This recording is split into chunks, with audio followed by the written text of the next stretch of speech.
తప్పదుగా వెనకబడి వెళ్ళిన పరిస్థితులు చాలా ఉన్నాయి, అవునా కదా?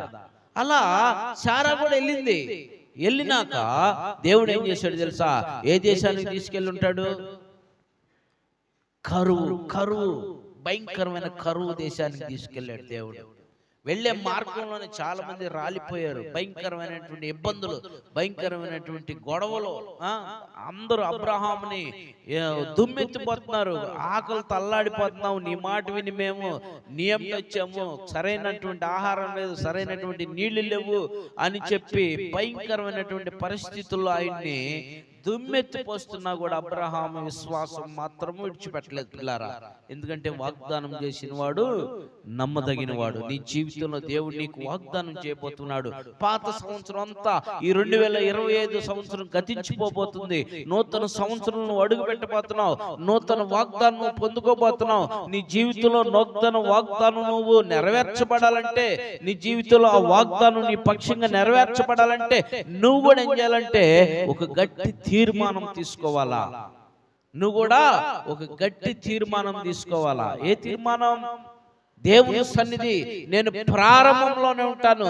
దేవుని పని అంటే నేను ముందంజలో ఉంటాను. దేవుడంటే నా ప్రాణమైనా పర్వాలేదు, నేను దేవుని కోసమే బ్రతుకుతాను అన్నట్టుగా నువ్వు తీర్మానం చేసుకోగలిగితే నీ తీర్మానాన్ని బట్టి నీకొచ్చే వాగ్దానం నిన్నేం చేసిద్ది? బలపరిచిద్ది. నీకొచ్చే వాగ్దానం నిన్నేం చేసిద్ది? లేవనెత్తిద్ది. నువ్వు ఎలాంటి పరిస్థితుల్లో పడిపోయినా సరే, నువ్వు ఎలాంటి స్థితిలో చిక్కుకుపోయినా సరే, నువ్వు ఎలాంటి అనారోగ్యంతో ఉన్నా సరే, నీ వాగ్దానం నిన్ను ఏం చేసిద్ది? బలపరిచిద్ది. పిల్లారా, నీ వాగ్దానం నిన్ను ఏం చేసిద్ది? ఘనపరిచిద్ది. ఘనపరిచే స్థితిలో నిన్ను నడిపించిద్ది వాగ్దానం. ఆ సమయంలో అబ్రహాముకి శారాకి ఏం లేరు? సంతానం లేని టైంలో వాళ్ళని దేవుడు బయటికి తీసుకొచ్చాడు. ఆ సమయంలో వాళ్ళు భయంకరమైనటువంటి పరిస్థితుల్లో ఉన్నారు.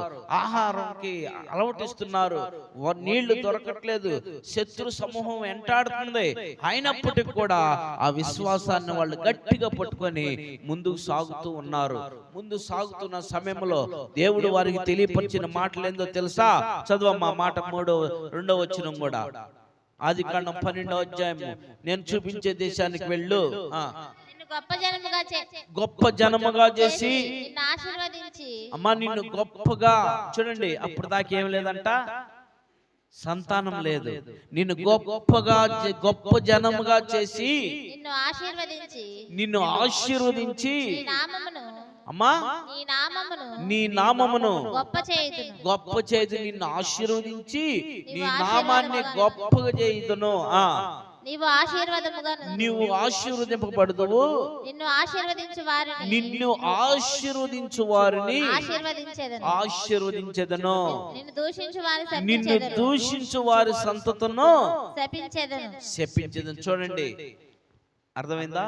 నిన్ను ఆశీర్వదించినటువంటి వారిని ఆశీర్వదిస్తాను, నిన్ను దూషించే వారి సంతతినంట శపిస్తాను అన్నాడు దేవుడు.